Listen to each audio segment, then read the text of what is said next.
you go back and you look at the trip and you're like, okay, what was the lowest point of my trip? And what was the highest point of my trip? And what are the points that are in between? Like, what were the lows? What were the highs? What was the worst day? What was the best day? And you start going through that and you start like seeing like, you got all of these like peaks and valleys. And then everyone else that's experiencing that with you has similar, but sometimes it's like contrasting peaks and valleys. And you start graphing all of this out. And at the end of that, when you connect all of those dots, they look exactly, almost exactly like a really healthy heartbeat.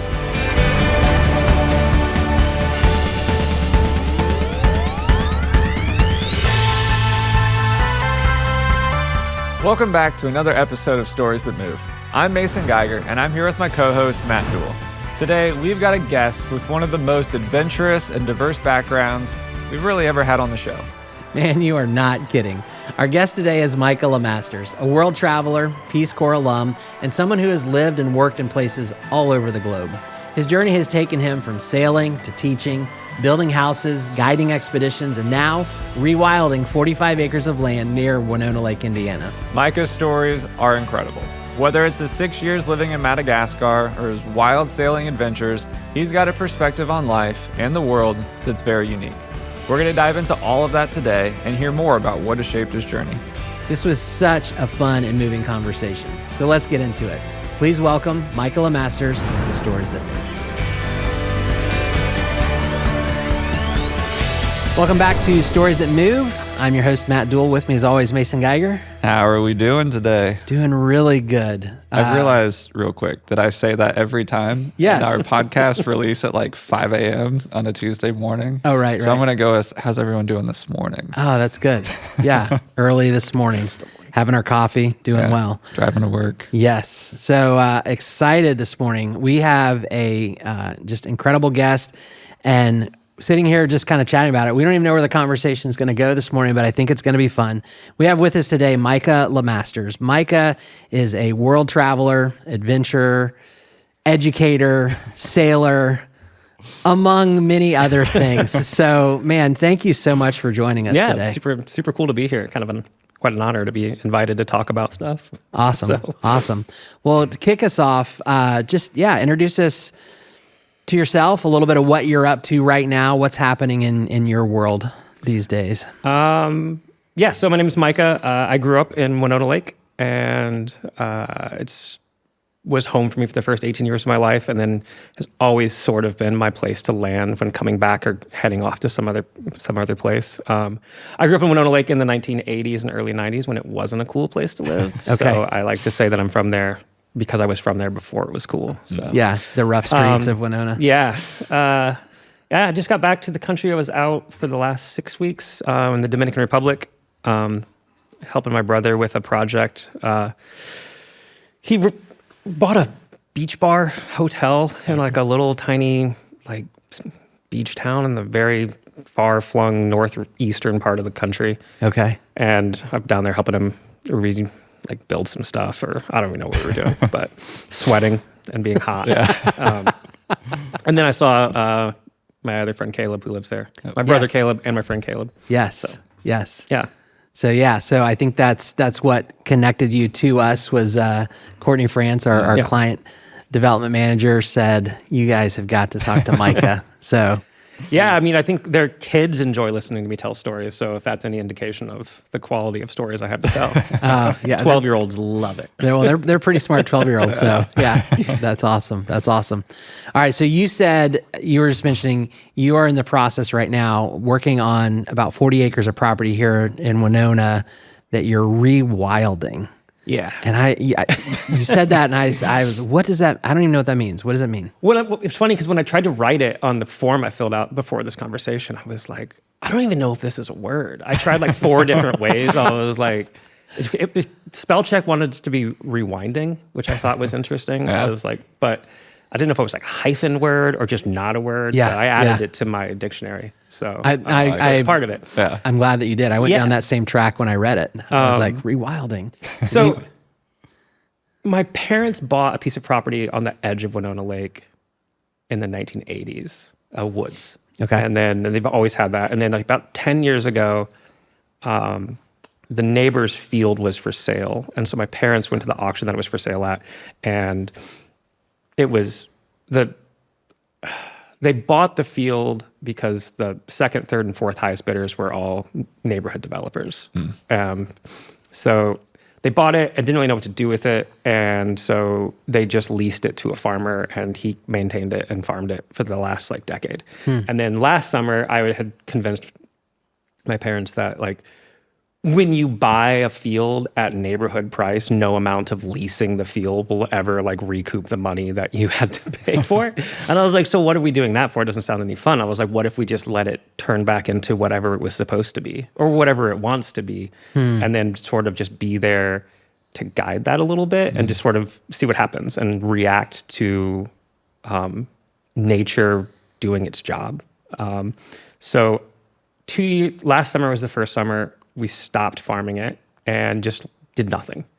Okay. And then planted, I think the first summer we planted 3,000 hardwood trees, like on the back part of the property, which turns out, well, we'll get to that in a second.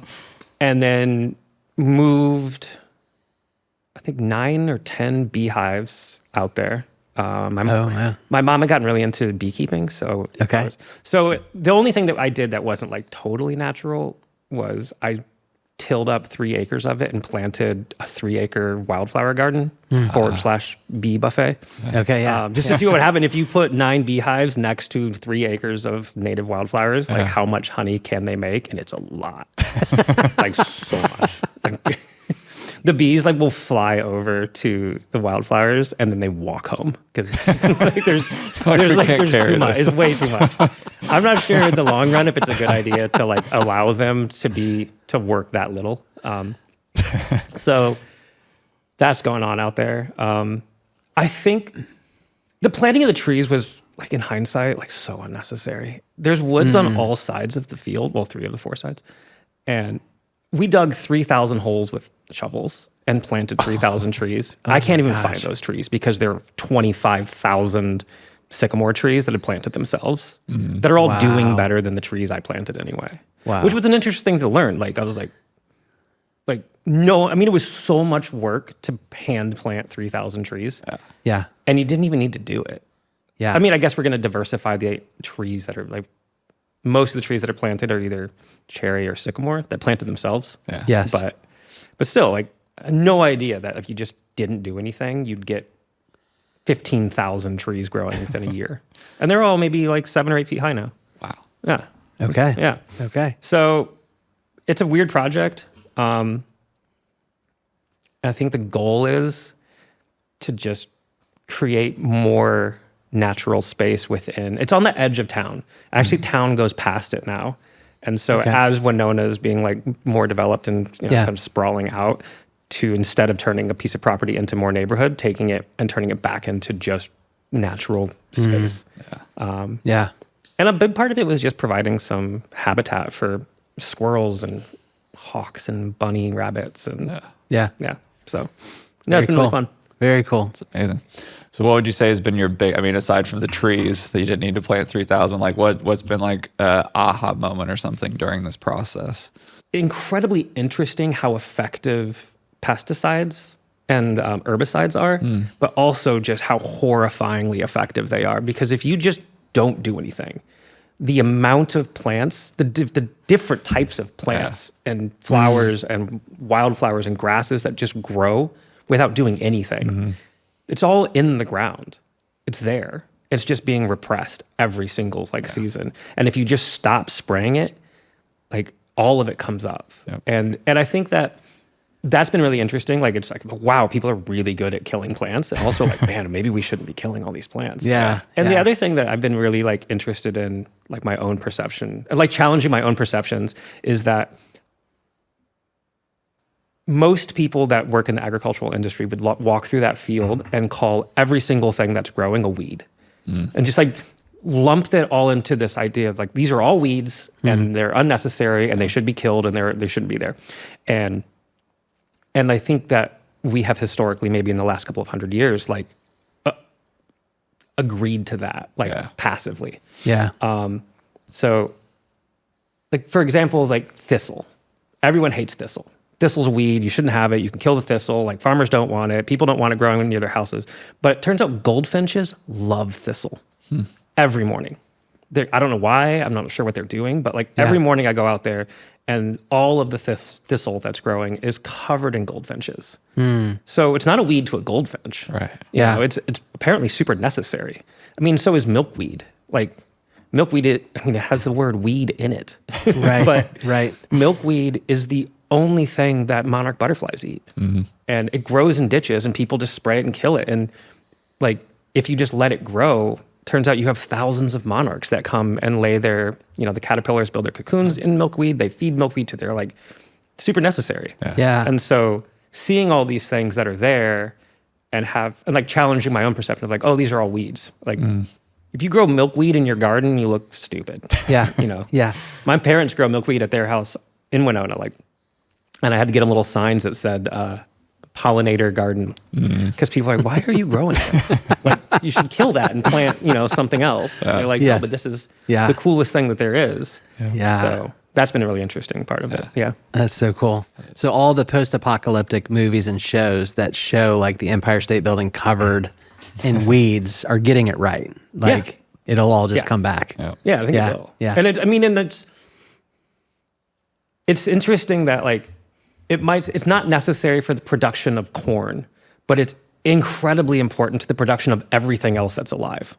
So somewhere like finding a balance between like killing all of that stuff. And like maybe letting some of it grow. And I think a lot of it is, I think people would stop killing milkweed in their, people that live in the country, if they knew that it was the only food source for monarch butterflies. One of the coolest animals that exists.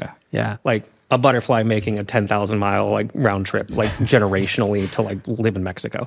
Super cool. Like people wouldn't, if people knew that, they're like, oh, we will maybe not kill the milkweed this year. So, and then you get butterflies, which everyone likes. Yes, absolutely. No, not to the scale that you've got to, but the side lot next to our house, we bought it to kind of naturalize it. And so Keegan is like, she's 3 now. And so we created Keegan's Trail. And so I got tired of mowing it. And so we're like, hey, we're going to let it grow, wildflowers, and then just cut a little trail for her. And that's like her playground. But it's been so cool just in so we've been doing it for just over 2 years now. And in the last year to see the wildlife that has come into it.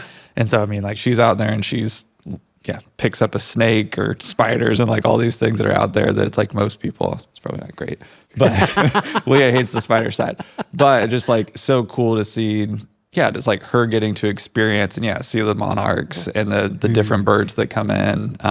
It's just been really cool to almost have a little like nature preserve, like right next to our house. It's so cool. And I think you saying that, like, it's remarkable how resilient nature is. Like we've spent generations trying to destroy it. And if you leave it for a year, all of it comes back.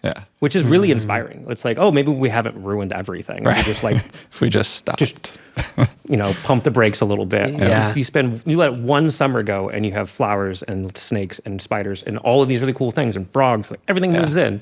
I don't know where they're hanging out right now, but it's cool creating that space. It feels really, productive, even though it looks unproductive from the outside. That's awesome. So cool. All right, so we're 5 minutes in here, and you strike me as someone who is just hardwired to be curious. Is that fair? Yeah, for sure. Where does that come from for you? Man, I don't know where. I'm not sure where it's come from because it's gotten me in more trouble than it's probably rewarded me with. But like I just need to know. I need to know things. I need to understand why all the time, and that's just asking why a lot. I don't remember when I wasn't that way. Okay. Yeah. So did you drive your parents crazy growing up? I'm in the middle of 5 kids, so I got a pass. Okay. I could I learned really early to like ride the middle. Just stay under the radar a little bit. Way under the radar. Yeah. Awesome. So tell us a little bit about growing up and just I think some of those early experiences that led you to some of the traveling and some of the passion for educating, those kind of things. So growing up where I did, super small town, a town that was like really interestingly well conceived and then existed for a function. It was just Chautauqua. I don't know if people know what Chautauqua is. Late 19th century idea out of New York, Northeast, of building summer camps. Basically, it's a summer camp for adults. And Winona Lake, Indiana, was built as Chautauqua originally. So people would come from all over the country, spend the summer, take classes, hear lectures, just like general like adult summer camp. And then it slowly turned into a more religious themed town that held a lot of like revivalist kind of that like second great awakening era of people coming in for the summer to like hear very specifically like Protestant religious ideology, and then obviously became the home of a very famous evangelist, Billy Sunday. But by the 1970s, early 80s, all of that went away, and Winona was kind of abandoned. And that's the Winona Lake that I grew up in. It felt really, it was this like really cool, beautiful space that no one was taking care of at all. Yeah. And there was lots of green space and park space, but like, I mean, as kids, like we had to take care of a lot of that stuff. Like it was like part of our chores to like, mow public space and like, weed and plant flowers and do all of that. So it was a cool place to grow up. A lot of like freedom. I think growing up in like the mid 80s, early 90s was a really cool. It was like that last bit before the internet. It was still that like you can go outside, be home when the streetlights come on, which is super cool. And I think that like having that freedom within the confines of a very small space I was used to always going out, always getting to do what I wanted, always going exploring, but I could never really left this like tiny space. And I grew up in the same house, slept in the same room from 0 to 18. And then when I went away to school, I met like my first like couple of friends in college were study abroad students. Okay. And they invited, I think my freshman year, a couple of them invited me to come visit them over Christmas. And that was, I had never left the country. I was 18 or 19. I'd never left the country. I left for the first time. I went to Ireland and it was incredible. I was like, just like one of those things like, oh, this is what I should be doing. Yeah. Like I should go places. Like there are so many places to go. Like once you go one, you're like, I was like, oh, how many can I go to? Like where can I go to? Like where can I go to next kind of thing. And it never really slowed down from there. Yeah. So what were you in school for? My undergrad, I studied American history and literature. Okay. So I have a long history of studying things that won't make you any money. So it's amazing. So I was like imagining, Winona Lake, very different as you're growing up in it. I'm sure that your explorer's mind, you probably know all of the nooks and crannies of the woods and the trails and like around the lake, and then having that open up to the world in your first experience of Ireland. Once that the world opened up for you, what was next? So I came back from that first trip, went to England, went to Ireland, came back, and then immediately applied to study abroad. And I didn't really know where to study abroad, so I just like figured, I was like, okay, I'm from Central Indiana. What's the furthest place you can go? And which is Australia. If you go much further past Australia, you're on your way home. Yeah. So I was like, that's where I'm going. So I figured out. So I spent a year in Australia. I was supposed to be there for 3 months, and then I just kept staying. And then that was pretty. I mean, at that point, I was like, oh, I think I can actually like figure out how to like live other places, and actually settling in. Like, I mean, rented a place in Australia, which was, like how easy it really is to get things done. Like things that seems like at the time, like, how are you going to, like, how can I live here? Like, how can I actually move here? Like, but once you're kind of doing it. Yeah. So I got back from that, finished school. And I was supposed to be going to law school. And so my senior year of college, I got back from my junior year abroad and then did my senior year and finished up all my things and took the LSAT and picked a law school and did all of that. And then I didn't tell my parents that at the same time I had applied for the Peace Corps. And my parents were super excited about me going to law school. There's a lot of lawyers in my family. And the thought it was like one of those things like, you know, you meet like a Peace Corps recruiter person, and I was like, that sounds interesting. I'll like fill out the forms. Yeah. Turns out like it's so much harder than anything else to like, the paperwork, the amount of paperwork Peace Corps requires is absurd. Okay. I think it's their first weeding out process. Like the cheapest way to like get rid of half of the applicants is just overwhelm them with like really complicated paperwork. Yeah. So really funny moment in my life when so I'd already like figured out like the law school, I was going to go to school, and then I got accepted to the Peace Corps. I got accepted to the Peace Corps the same day I was playing Risk, like the game of world domination. Yeah. And I don't know, this seems like maybe I should have thought about this more at the time, but I had lost the game of Risk. And my little armies had retreated through the African continent and ended up on the island of Madagascar, which I didn't know was an actual place other than it was on the Risk game. And like the same day or the next day or something, so the Peace Corps person calls me and it's like, you know, we're going to offer you a position. Like we have 2 options available for you. Like you can go right now or in like a couple months, and it would be in West Africa and Benin. Or if you want to wait 9 months, like there's an opening in Madagascar that you could wait for and you could be part of that program. And I was like, I feel like that's a sign. Even though like on the board game, it was where like my armies like fizzled out and died. But like, I was like, man, they're like, do you know anything about Madagascar? And I was like, oh yeah. Oh, totally. Totally. It's just there. I know exactly where it is. So, yeah, and I think that was a big shift in my life so I chose Madagascar. I waited around for a while. I think I went and worked on a ski slope or something. And then went there when I was 23. And that I think was like the watershed moment in my life of like, I don't know if I can go back from here. And I didn't. I chose a completely different path. I didn't come back. I didn't go to law school. It took me a couple of years to assuage my parents, particularly my dad. My dad was not happy about that.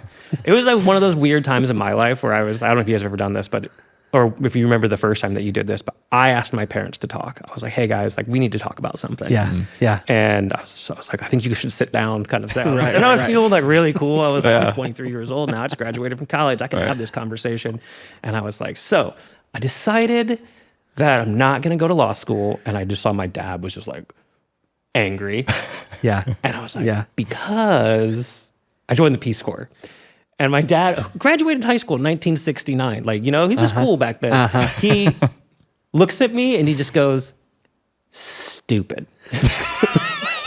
And then walked away. And I was like, well, that didn't go super well.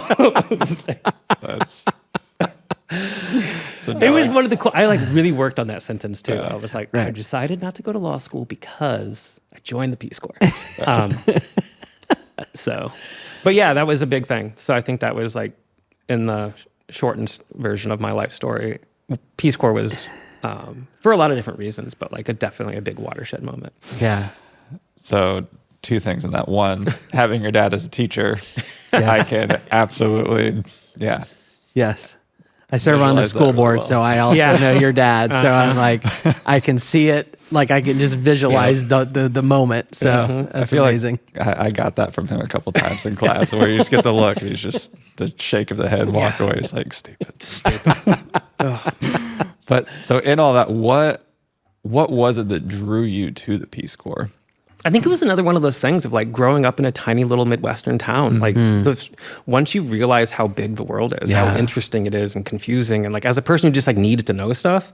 And when I had signed up, when I had initially applied to Peace Corps, I had chosen Sub-Saharan Africa as my like preferred space. Which is how you like back in the early 2000s, like Peace Corps worked that way. You just like, you could pick a region. You could be like, I want to be in the South Asia, or I want to be in, Western Europe or something. Well, I don't know in Western Europe, but Central Europe. I had picked Sub-Saharan Africa because it was a place that I knew nothing about. And it was a place that I didn't know how to get to otherwise. Having traveled quite a bit by that point, I was like, I don't know how to get to Sub-Saharan Africa in a way that would allow me to experience it. Not experience it from like, oh, I went to Kilimanjaro and I hired a guide and we climbed it, which is amazing. I'm sure I've not done that, but like I was like, I want to know what it's like to live in what is a small rural farming community in sub-Saharan Africa look like compared to like the small rural agricultural community that I grew up in. That was the impetus there, was like trying to get that far away. I grew up with National Geographics. That was like our one thing. They were always around, and like growing up looking at those maps and like looking at the photos and like learning all of these like weird places, like I wanted to see what that was like really. So tell us, when you got there, what did you find? What started to stand out to you? I think Madagascar is a really interesting place. I didn't know how interesting it was when I first got there, but then spent, I think, six years and change now at this point. Like, I didn't know the history. I didn't know the people. I didn't know where they came from. I didn't understand. I mean, the language is incredibly unique, but also not unique. It's unique because of where it's at. But I think it's consistently in the top 5 countries in the world with the highest rate of extreme poverty. There's 25 million people that live on that island, and 78% of them live in extreme poverty. Wow. Which that stands out. Like no other place I've been in the world does it stand out as much as it stands out in that country. Like poverty, just a level of poverty that is so overwhelming because almost everyone that you meet is existing within it. That is, I mean, that's like when you get there, when you fly into Antananarivo, like it's a massively overcrowded, underperforming, non-functioning capital city that smells like poverty. Like you get off the airplane and you're just like, oh, whoa, this, like, what is that? Like old diesel. But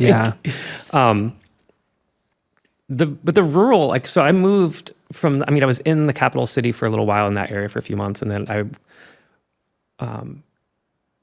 by the time I got to like my permanent Peace Corps location, which was a super small farming community, it was, I mean, there's just so many things to talk about that, but a really, really interesting place because, as I said, like everyone that lives there everyone that lived in Amparafaravula, for the most part, were extremely impoverished, but still living their lives and still managing to like get stuff done and like be productive and do what they need to do and have families and kids. And, you know, I taught school there, but it was interesting to see. I think my biggest takeaway from that, like living in that town, was I think my second year there, I came down with, can you come down with malaria? I got malaria. So, and you know, I'm 25 years old, I'm living alone. And I'm living in a town with, you know, we don't have electricity, we don't have running water. You know, there's probably, it's kind of the same size as Winona. There's like 3,000 people, I think, that live in Amparafaravula. And so I'm living there, I get malaria, and I already had this like weird relationship with my neighbors. This is a really cool story, actually. So my neighbors that lived across the street from me, I move in, I go to my house. I lived in this like little former school building. I lived in the former like principal's office of a non-used school building that was kind of falling over. It's not there anymore. It doesn't exist. I went back to visit it and it was gone. The only thing that was left was like a bench that I made and a mango tree that I planted. So I get there, I'm at my house, I'm like settling in. It's like really weird. It's like, you don't really know anything. You don't know where you are. You don't know any of the people. Like I've met like a couple of the teachers that teach at the school. And like first night, I'm in my house, knock on my door. And I was like, what? I'm not even supposed to be outside at night.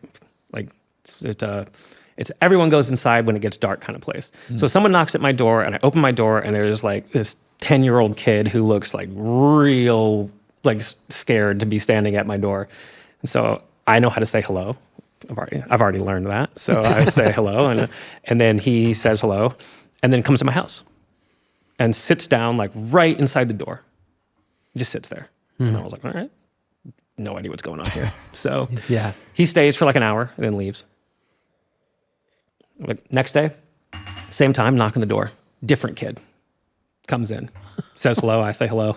I'm like, I'm like, this goes on for like a week. And I'm like, I was like, I don't understand why this is happening. Is it a different kid every time? It's like sometimes the same kid, sometimes a different kid. And I'm like, these are the kids from across the street. Yeah. Like, why are they coming to my house? Like, what am I supposed to be doing with these kids? And you guys talk, or they a sit little there? bit. It's like hello. Yeah. And they're just like, hello. They're not really used to like having conversations with foreign people. And I'm not really used to having conversations with like 10-year-old Malagasy kids. And I don't even have the language to have a conversation at this point.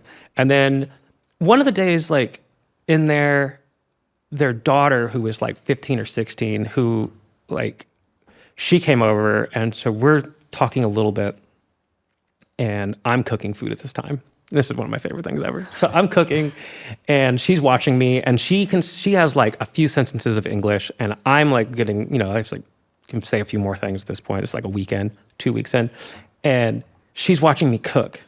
I have like a little camp stove kind of thing, and I'm cooking. I'm making rice and some vegetables. And so as I'm just like cooking, she stands up and she looks at what I'm cooking. She like walks over, she takes the lid off of it, puts the lid back on it, and leaves the house. And I was like, well, whatever. I guess that was as long as she was staying. Yeah. 2 minutes later, the entire family is in my house. Like mom, dad, all the kids. There's like, all of them. And they're talking like really fast, and I don't understand what anybody's saying. And I'm just like, all right, I guess everyone's coming in. It's not a big house. It's like the size of this like little space. Yeah. They're all in there. And she walks over and pulls the lid back off my pot, and they all look at it. And this lady, the mom, just looks at me and he just goes, and just takes it, and they leave. So I learned like much later that like it is not okay to cook vegetables and rice in the same pot at the same time.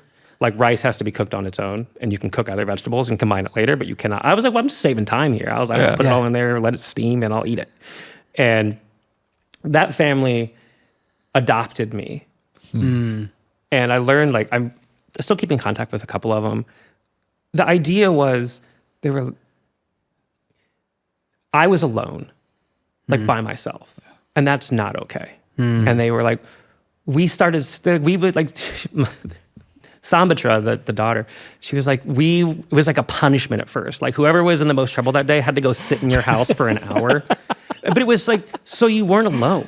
Yeah. They're like, wow, you needed someone to be around. Like you can't just be by yourself all the time. And I was like, that was such a wonderful like lesson to learn. They were like, we can't give you anything, but we can give you some company. We can give you like some cooking lessons. Like we can invite you over for dinner, which is what they started doing like forever after that. They're like, you clearly cannot do this on your own. Like you're gonna kill yourself. And you're also just like breaking a lot of rules here with like your attempt at cooking our food. And I think like those are the things that stand out. Like later when I got malaria, I think is where I started talking about that same family who literally, I mean, have nothing. They found me like basically barely conscious and took me in for a week. I don't remember it. I have very, very few memories of that week. I know that they killed their chickens to like make me, so I get a little emotional thinking about that. They like borrowed money to get medicine. Like I'm not like participating at that point. Like I am, just like super sick. Yeah. And for that amount of generosity from people who don't know anything other than poverty, and they know that I'm not poor. Yeah. Like they get that, Yeah. But I was poor in a lot of ways to them, but they knew like at the end of the day, like I was going to go home. Yeah. I was You're going this American who's come over. Yeah. But like that amount of generosity and that amount of like care without having the financial way to like show that. Yeah. Was incredible. And that's what stands out to me the most about that place. And that particularly like that place and time was how generous people were with everything that they had, even though they really didn't have much. Yeah. So, yeah. That's beautiful. Oh, okay. So you're there for 6 years. No, that first time was 2.5. Okay. 2.5. Yeah. 2.5 years the first time. And so, cause Peace Corps, I guess, catch me up. I'm not like super familiar. You'd like station in spots and it's like, hey, you have a 2-year commitment, or is like, it's Peace Corps is 27, I think 27 or 28 months long, 3 months of training. And then you get a position. So I went as an educator. So I went to teach English. Okay. At the same time, there was like education was a sector, environmental stuff was a sector, and healthcare was a sector. Okay. So you technically, most people's experience is you go, you do your training, and then you get a position, and then you stay there for 2 years and do that job. And then at the end of the 2 years, you can extend or you can go home. Okay. So, or you can go home whenever you want to. It's not like you can quit Yeah. when you want to, but they're obviously trying not to get you to quit. Right. Hence all the paperwork. Yeah. Yeah. So yeah, I stayed for my full time and then stayed around a little bit longer. A friend of mine got married there, which was pretty fun. Yeah. And then I came back to Winona like after that, which was kind of a cool, very, very strange experience to come back to the other side of things. And then, so from that, then I decided I was really interested in why, because I was a really bad teacher. Like I didn't know enough about anything to do that job well, but I had no real understanding of I knew I was bad at it. I didn't know why I was bad at it. And I was really interested to know why I was bad at it. So I applied to some graduate school programs to study basically the same thing. I just like, I got to know stuff. So I was like, I ended up at IU in a department called Literacy, Language, and Culture Studies. It was a part of the Educational Leadership and Policy Studies School. Okay. But like the whole impetus was like, I know you can do this job well. Like it can be done well. And I was like, I'm not good at it. So what do I need to learn here so I can be better at it? I had this experience as a Peace Corps teacher where I had, my first school I taught at 2 different schools. The first school I taught at, I gave a test. It was like the first month. It's northern Madagascar. It was a different town than I ended up in. And I've got 80 or 100 like 10-year-olds in this class. They're 5 kids to a desk. That school, the school in Avila Bay, I had 6th grade. So my 6th graders, I had 500 6th graders. And that year, 2 kids graduated high school.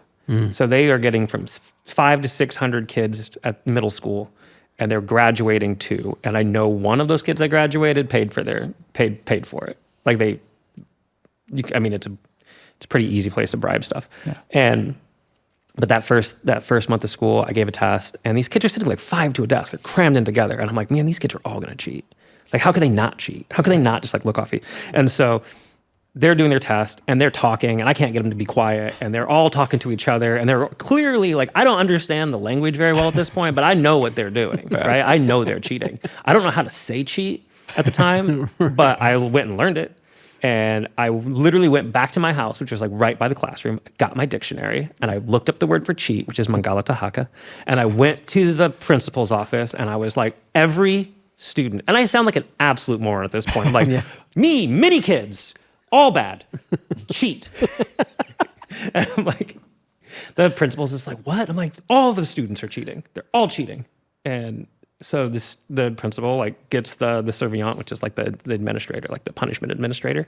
And like they have a conversation and the punishment administrator guy comes over, gets all of my kids, marches them outside into the like central dirt foyer. It's also, it's in a Muslim community in northern Madagascar, and it was Ramadan.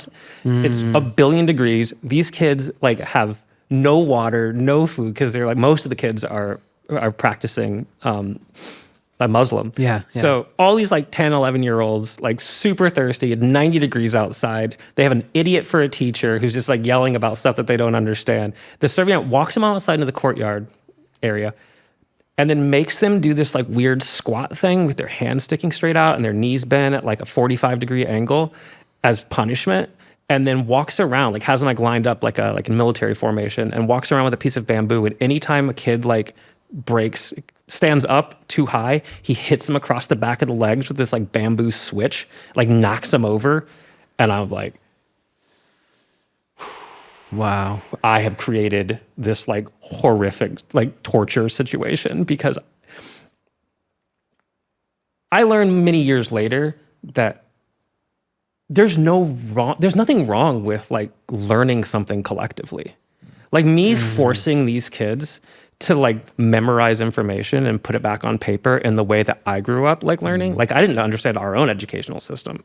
And I didn't understand how that educational system is then like left in places like Madagascar, like left in the developing world. This like top-down rote, like, you know, corporal punishment, beat kids if like, and like graduate too. Like, and then that was like what I wanted. I went to grad school and being like, okay, I once had 60 kids outside in like the burning sun getting beat with a bamboo switch because I accused their cultural like system of learning. Like Malagasy wasn't written down until the 1890s as a written language. Like they don't learn by reading books. They learn by like having conversations. Yeah. Like talking to each other, like teaching each other how to do things. Yeah. And I didn't really understand that at the time. I was just like, oh, if two students are talking during a test, they're cheating and they should be disqualified. Where their entire like culture is saying like, if you don't understand something, ask somebody. Like ask your older brother or your younger sister, ask somebody to help explain this to you so you can learn something. And I was like depriving them of that opportunity to learn by like forcing my own like idea of what education looks like. So that's what I went to grad school for. Okay. Yeah. Yeah. So That's amazing. Wow. So then the learnings that you had in Madagascar, you come back, grad school. What's the next step in your journey? the next step in the journey, I finished grad school and I'd come back to Winona Lake and I wasn't super happy. And I found myself like kind of needing to do something. And like, I didn't realize at the time how unhappy I was with what I was doing, but it became apparent later. And I'd gone through like a pretty messy breakup that I'd been dating this woman for 5 or 6 years, I think at the point. And we split up and I didn't really know what to do. And I was hanging out at my brother's house. Like I was living with my older brother for a little while. And I was just like the depressed, boring guy on the couch who's like sad and just like mopes around all the time. And my older brother, who's like one of my closest friends, one day he was like, dude, you want to get a boat and sail to Cuba? And I was like, yeah, of course I do. That sounds like a great plan. And I was like, where are we going to get a boat? And he's like, I found this boat in Michigan. I'm like, okay, Michigan is really far from Cuba, Caleb. And he has a long like sailing history. Okay. He's a yacht captain but he'd been like living in Indiana too. And he's like, I wasn't paying attention to him because I was being a jerk. Just like only worried about my own like little problems. And so he wanted to do something. He was like, I found this boat, super cool. It's in Michigan. I think we can buy it and then we can fix it and then we'll sail it to Cuba. And I was like, how are we going to get to Cuba? And he's like, you just go up and then you go to New York and you go through New York and then you just go down. And I'm like, dude, it's September. And I was like, by the time this boat's in the water, it's going to be October and it's cold and you don't even like cold. And he was like, cool, then we'll go down the river. I was like, what river? It's like the river. You just go down the river. And I was like, I don't know if we can do that, but whatever. Like, let's give it a shot. So we like bought that boat. Super cool boat. It was built in South Africa. Guy had sailed it around the world. Somehow it ended up basically abandoned in Muskegon, Michigan. Bought it, did some like bare bones repairs to it, got it in the water, sailed it across the lake. Thank God, somebody told us that like, dude, if you're gonna go down the river, there's a lot of them. Also, you have to get the mast taken down. Right, bridges. So we sailed it across Lake Michigan, went to Hammond, Indiana, hired some like weird marina to take the mast off the boat, which is like, the boat was only 38 feet long, but the mast is like 50. So it like sticks out front and back. And we just like built little like sawhorses for it, I guess. Yeah. And it turns out you can go down the river, which is hilarious. You just like, we went into the Calsag waterway near Chicago and it feels like you shouldn't be in there, but you're technically allowed to be in there because it's just like barges and like people doing work. Learned a lot of really good things about staying out of big boats' ways. They're not super excited about you being on the river. Okay. So it took a little while to like figure out the lingo and figure out how to like get through all the locks. There's like 30 locks that you go in between. Okay. But you can't actually just go all the way to the Gulf of Mexico. It doesn't even cost anything. Wow. Yeah. You would think that like a lock big enough to move like a city block will do that for you if you just ask them to. And then you don't have to pay them. I don't understand it. Yeah. But it's really fun. That's wild. Yeah, so we did that, sailed down. Eventually went to Cuba. it took a little while because we broke the boat and got stuck in Key West for like a year and a half. Like had to get jobs. Like It's a quick detour. I was like had to get a job and like save up enough money to get the boat fixed. Okay. But we did make it to Cuba, which was pretty fun. So wait, what's the time frame on going to Cuba? I mean, what year are we talking about? I think that was like 2013, 10 years ago. 12 Could you just pull up to Cuba in 2013? Yes and no. Like not legally, like not on paper, but you can get into Cuba. Could and should are very different. Like we just sailed in to Hemingway Marina, which was like rather poetic, I thought. And like it was really scary. We got caught in a storm. It was my first time ever sailing like offshore where you're far enough away that you can't see anything, and sailing all night, got caught in this huge storm. Absolutely terrifying. It was like when I got off the boat, I did the lay down on the ground and like kiss the ground. But we got there and the people at the marina, like the customs and immigration people, were like, "Where are you from?" And we're like, "We're from America." And they're like, "You're not supposed to be here." And we're like, "Yeah, I know, like, but we're here." And they're like, "Well, we're gonna have to do some inspections on your boat." And I was like, "Okay." And those inspections, which were hysterical, they came on the boat. They took a case of beer, which we had strategically placed out in the open, along with like a carton of cigarettes. Okay. Do you know? They're like, "Oh, we got to confiscate this." And we're like, "Of course you do." And then they inspected all of our food, which we had caught on the way over. Like that morning, like maybe 5 miles offshore, there's really good fishing like on the, what would that be, the north side of Cuba. And we had caught this like beautiful blackfin tuna and like filleted it. It was all in the refrigerator. And it looked like drugs because it was like all wrapped up in aluminum foil. And they're like, "What's that?" And we're like, "Oh, it's tuna. Like it's fresh. You can have it." It's like, "Have some." And they were like, "No." Then they opened up a cabinet, which was full of like low rent dollar store tuna fish cans, like in our actual like pantry. And the guy like sees all of them. There's like 20 cans of tuna fish. And he's got this like, he has like this like really nice leather briefcase, and he just opens it up and just starts putting cans of tuna fish in it. I'm like, "Dude, what?" I was like, we have like world-class sashimi grade tuna, like that's 3 hours old, and you can have it. And I was like, I was like, "That's not even tuna, it's probably dolphin." Right. Like it's not even good tuna, it's bad tuna. It's 35 cents a can, like Dollar General tuna fish. So they took tuna fish and some beer and some cigarettes and $20 and didn't stamp our passports. They stamped a piece of paper and gave the piece of paper to us. Okay. Yeah. Wow. So, yeah. And I think we were there for like 6 weeks or so, just hanging out. We went rock climbing. Okay.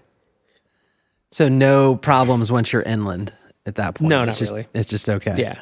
Wow. It was weird. It was another like interesting thing to learn. I hadn't been growing up in the 80s and 90s. Cuba to me just looked like communist Russia. Right. Like bread lines, everything is dreary and drab, and like the idea of like late Cold War Soviet like lifestyle, you know, where you think people are, and then you get to Cuba and you're like, first of all, everyone else in the world is going to Cuba. Like it's just full of like all the other people, like Europeans and Canadians and like all the other white people are there. Yeah. And it's also like really pretty. It's beautiful. It's like people are having a good time. Like music's incredible. The food's fantastic. Like obviously there's probably, you know, I'm looking at it through like pretty rose tinted glasses, but I expected it to be like just like impoverished, depressed, dirty, non-functioning. Yeah, right. Like coming from like a place like in sub-Saharan Africa to like, I was like, I expected it to look like that, and it didn't at all. And it was actually really cool. I got to like experience a lot of, that was like my first like Caribbean culture. Like, Okay. So, Okay. yeah, it was pretty cool. I'm just trying to find out, like, there's so many people listening who I don't think can even like flip their brain into being able to even put themselves in a situation where like, hey, we're just gonna go buy a boat, Yeah. go down, or like it's like go on these just like adventures and just like live life. Because I think so often it's like our culture is very much like, hey, you have a plan, this is what you're gonna do, you execute on it, and it's like you're just constantly moving forward, and you just have this very like, there's so much of the world to experience, and it's like I want to experience as much of that as possible, and it's just trying to find that like connection of we all have limits. And so what were those moments where you kind of like bounced into some of those and like kind of defined of like, oh, this may be. I've had a very interesting relationship with sailing. It's one of the weird things in the world where you can experience both like the best day of your life and then an hour later, it's the worst experience you've ever had. And there's been a couple of times on boats where I've gotten in a little bit over my head and been out. You know, the interesting thing about sailing on the ocean is like once you're away from land, like you're really just like in a little universe by yourself, and you are responsible for everything. And there's no, I mean, you might get some help, but probably not. Yeah. And so then you become like responsible for all of these things, and it really gets you to a position where you have to like question whether or not you're competent enough to be. It's a great like Occam's razor of like self-confidence. And I have found like on that a couple of times, like I've been out when things go wrong on a sailboat, which they always do, always. You cannot go sailing without a problem. I try to explain this.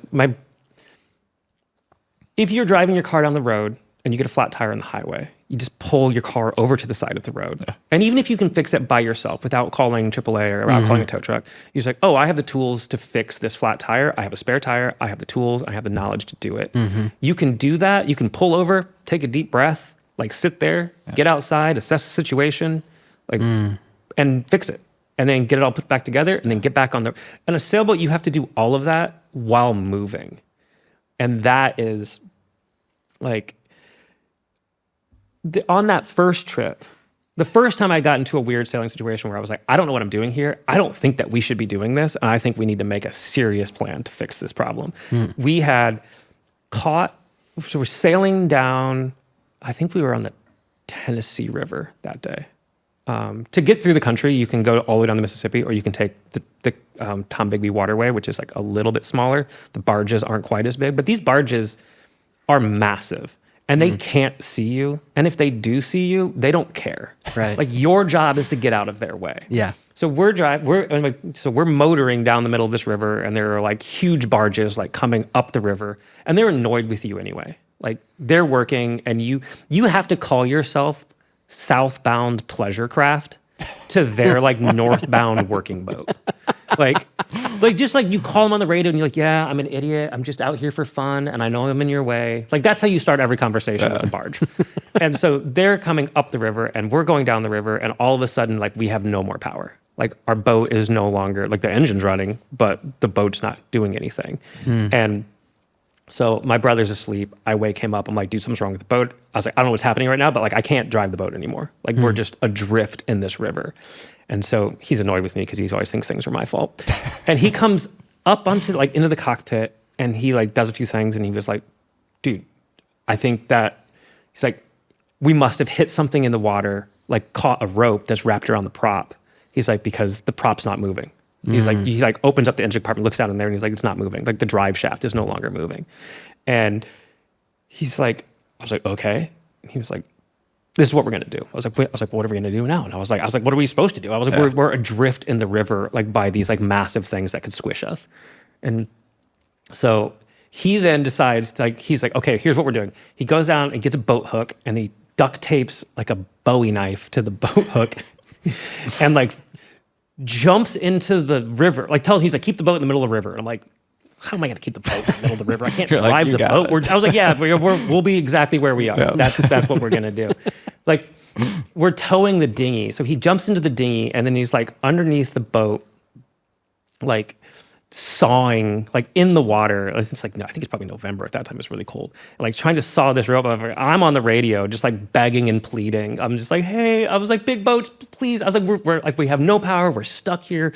And like in my mind, I'm like, what are we doing here? I was like, I don't think we're going to make it. Like, I was like, we're going to get smashed by a boat, or we're going to smash our boat, or we're just going to like run it aground. There's all of these like terrible, like, I think over the years, I've just like found myself in those situations on boats like 5 or 6 different times, sometimes in the, like just trying to fix those things and not knowing whether or not, like, you can't predict the problem, so you can't like prepare for the solution.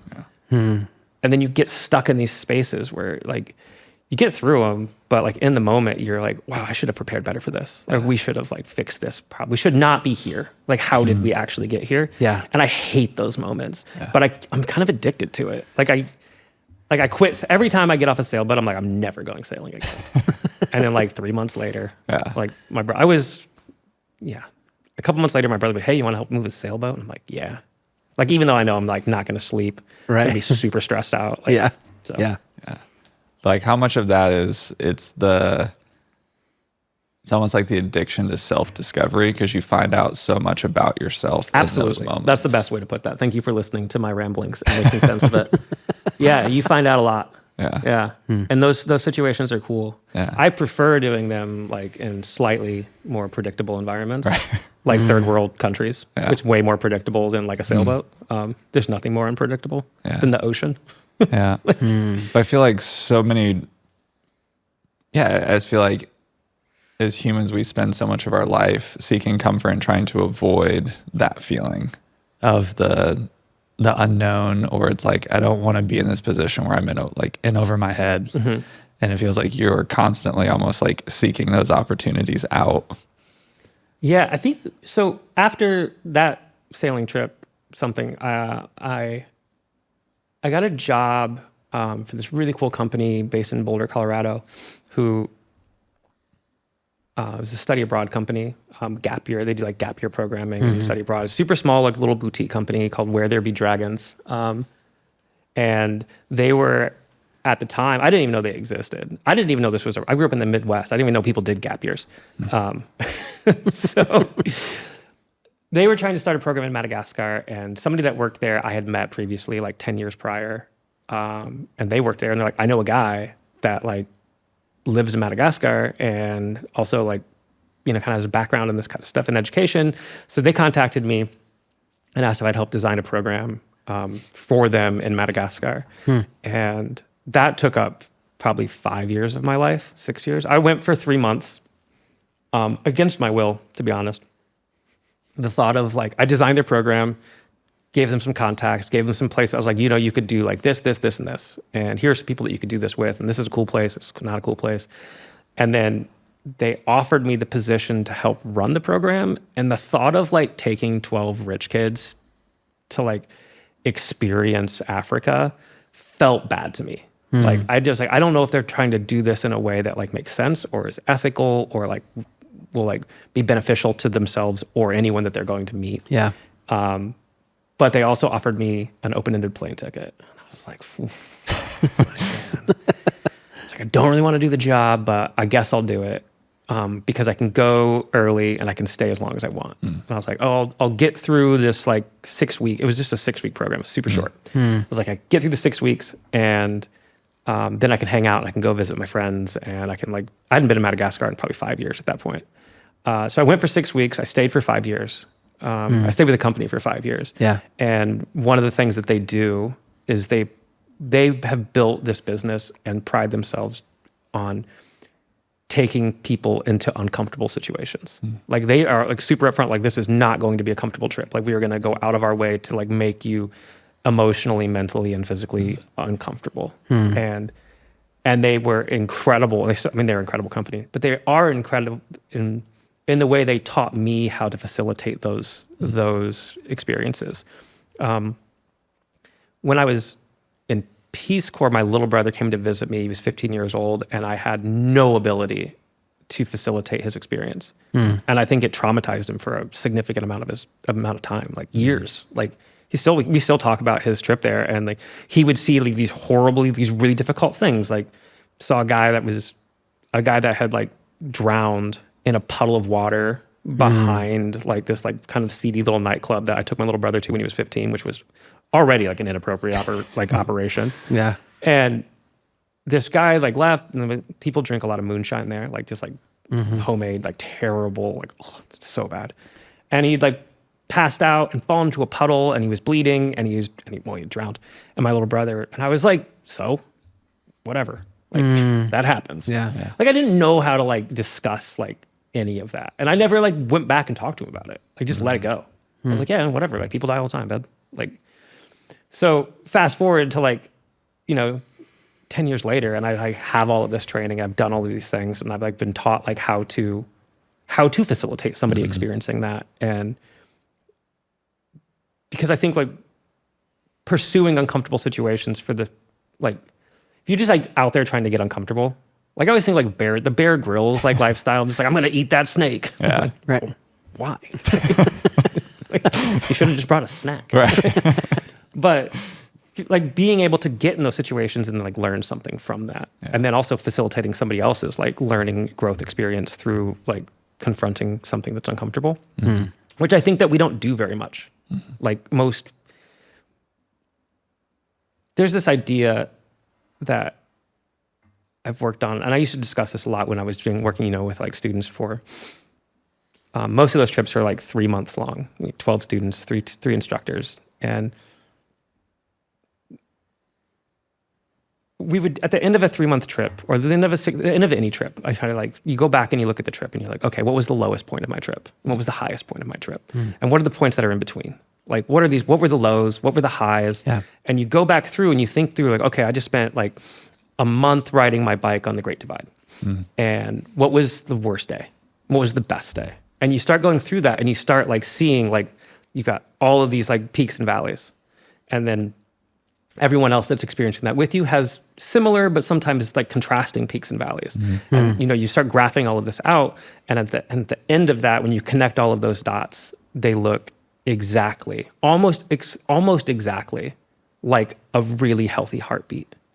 Like, because a healthy heartbeat is not this level of comfort, like this like flat line, just like comfort. Like, I don't want to be too hot. I don't want to be too cold. I have my like thermostat set at 71. And even though it's going to range from 105 degrees to negative 20 degrees in the 365 days this year, my house will never deviate from this 1 degree.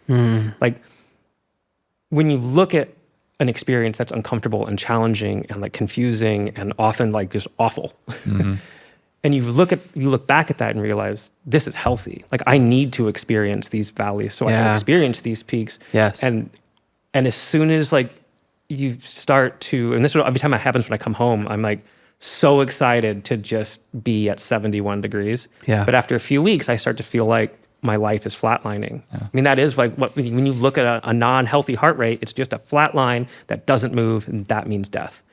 And I think that understanding how to be uncomfortable and how to like go back and look at that and like appreciate it is super necessary. Yeah. Wow, that's awesome. So, and we both, I mean, we talk about this all the time. We appreciate travel and love to travel. Don't travel to the degree that you have, but just valuing what it means to get out of the normal every day, to experience things, different cultures. What would you say to our listeners who are leaning in and just kind of, I have this itch to do something? What would you say to them? But maybe they're not comfortable in terms of, I'm going to buy a boat in Michigan and go down the river. Don't buy a boat. Yeah. I think that in my experience of everywhere that I've ever been, I have experienced kindness, joy, like understanding, empathy, compassion, 99 out of 100 experiences. Every 100 experiences I've had in my life, 99 of them have been positive. Yeah. Everywhere that you go, everywhere that I've been, everywhere that I've traveled, people are scared to like travel. And I mean, it's been like my whole life, people are like, dude, you better be careful. Like, why? Like, be careful of what? And like, they're bad people out there. I'm like, they're bad people everywhere. Yeah. And like most people, when they don't know you, I don't assume that like everyone I meet on the street's like a bad person, and I don't think they're experiencing that about me. Like, they might think that after like a week or two, but I do think like going out into the world, going out with a sense of compassion and understanding. And I always tell, I mean, like if you're going to go anywhere, like if you don't speak any other language than English, like, and you're going to go to, let's say, go to Mexico. You should, like, before you land, you should know how to say, if you can say nothing in Spanish, you should say, hello, please, thank you, and I'm sorry. If you can say please, thank you, and I'm sorry in any language in the world, you will have a tremendous experience. Like, and that's how you go. Like, 'cause that's like a mindset, right? Like the mindset of a traveler, of a guest. Yes. Like, I'm not from here. Clearly, I'm so happy to be here, and I'm so sorry for whatever I just did that like made the situation. If you can just say I'm sorry to people, and I think that like if you go out into the world like that, people want to get to know you. The people, I mean, for every time I've thought like I felt unsafe, 10 people have invited me into their homes for like a cup of tea. You know, and I think that is not unique to like my experience. I think that is pretty common for anyone that like just, you know, pushes off. Yes. Just go for, you know, land somewhere and go for a walk. Yeah. Yeah. It's considerably less scary than we're taught to think. Absolutely. Yeah. Absolutely. I mean, and there's definitely like places that you shouldn't go depending on the time and like depending on like whatever, but like everyone should go to Nepal. That's my opinion. Okay. If anybody wants to, they're thinking about traveling to somewhere that they don't know and they want to experience something cool, there's no better place in the world than Nepal. Why is that? It's the food's great. People are super, super, super nice. The country itself, it's enough like India that you feel like you're experiencing a little bit of that, but India is a little crazy. India can like overwhelm you. It's like quiet, calm India. So, I mean, obviously there's like a lot of differences and it's not the same place, but they share a geographic region. Yeah. And Nepal also has, it's very small. The southern border of Nepal is like the end of the Gangetic Plains. It's sea level. It's a jungle. There's giant snakes and rhinoceroses and elephants that live there. And if you go 100 miles north, you're at the top of Mount Everest. So they have like this incredible like breadth of offerings. Like you can whitewater raft and you can go on a safari. You can just, like, see a rhino, like just walking around, or you can go mountaineering. You can go up in the mountains and it's absolutely incredible. The Kathmandu Valley has been permanently inhabited for the last 3,000 years, like consistently inhabited. So like the culture and the history and the people and like just the clothing and the colors and all of it's just incredible. And it's super quiet. English will get you pretty far. Yeah. Like I mean, people aren't speaking fluent English there, like most people aren't, but like you can get yourself, you know, understood. Yeah. So you don't really have to learn, you know, you have to like spend a year there trying to understand how to talk to people. So, it's awesome. All right. Yeah. Nepal's going on the list. Yeah, there it is. It's so good. Yeah. It really is. It's absolutely incredible. Yeah. So Micah, what's next? What's on your radar? I don't really know. It's kind of weird. Yeah. I didn't plan on being here. I've never really planned on being here, but I've kind of been here at least half the year for the last couple of years. I don't know what's next. I'm open to opportunities. I'm kind of waiting for something to happen. Yeah. I've always wanted to I've always tried to maintain like this availability. Like when something comes up and like so many cool things have come up in my life, like so many opportunities that you have to be available for that opportunity. And so, all right. So last question I have is we're wrapping this thing up. So you made a huge turn. You know, your dad looked at you and was like, stupid. But obviously you're still coming home connected to him. So, so for listeners who are thinking that I have this certain set of expectations, things I have to live up to, talk about just making the tough decisions you made, but then how maybe family, community still came around you and rallied in a certain way. I think my dad started teaching at Warsaw Community High School in 1977, and he still works there. He's dedicated his entire life to education. And I think that he has like slowly learned to appreciate that. Like that's really important to me as well. Yeah.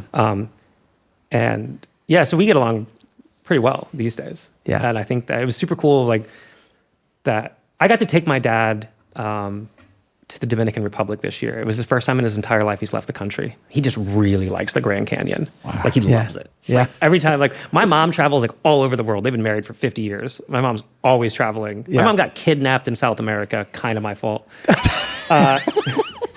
My dad has never left the country until this year. Wow. And I think that like was such an incredible experience for me. I was terrified. I was like, my dad has never left the country. I'm going to take him to the Dominican Republic. I've never even been to the Dominican Republic. My brother had sailed there, and I was going originally to go down and help him move the boat. So I took my dad, and he had like the absolute best time. Yeah. It took him 20 years of me traveling the world to like agree to go on a trip. And he went for 10 days, and I thought he was going to hate every second of it, and he loved it, and he was obsessed with like things I never would have predicted. Sure. Yeah. But it was like this really cool moment in my life where like I think he was so impressed with my brother and I like navigating this space that was like always to him this like foreign, far, scary, like don't want to do it. I don't speak the language. I don't understand the place. I'm just not going. Yeah. And then for him to see that and be like, okay, like this is really cool. Like this is super interesting. I'm really happy to be here. He had a million conversations with people that didn't understand a word of what he said, but he loved having those conversations. And he was just like super positive about talking to like random people selling chicken on the street. like dudes doing like non-OSHA approved construction projects. Right. He was really excited about those I bet things. it was, yeah. And I think that it was really cool. It took 20 years, I think, of him to think what I was doing didn't make a lot of sense. To seeing like 20 years later, like going on that trip together to see like, you know, like he'll go back. Like he's definitely going back. Like my older brother lives there right now. Yeah. Like, Yeah. and I think that was a really cool, you know, like I didn't do what I was supposed to do as far as my parents were concerned when I was 21 years old. But I've spent most of my life at this point doing kind of a thing that I thought that I watched my dad do my whole life. Yes. And to bring all those things together. And it was super cool of him to agree to go on the trip. Yeah. And I felt like it was really fortunate to get to like show him what all of that looked like. Yeah. And I think for years and years and years spending my life taking other people to those places, I think that his willingness to go on a trip with me, he realized that like I had done that for hundreds and hundreds of people and shown them, like expanded their worldview and like their understanding and their ability to like be compassionate and have empathy. Yeah. Which we need a lot more of in the world right now. Yes. Absolutely. So absolutely. I hope that answered your question. It did. In some way. In a really, really beautiful way. Because again, knowing your dad and sitting here and listening to you, like I see and hear the similarities, right? The heartbeat, again, different set of circumstances, different paths, but there's rarely a meeting that your dad doesn't leave with some sort of like perspective of here's what he's learning and here's what, you know, and he pours that out to other people, which is what I hear you doing. So to me, I think that's a really beautiful, really full circle moment that you all got to do that together. So really cool. That's incredible. Yeah. That's awesome.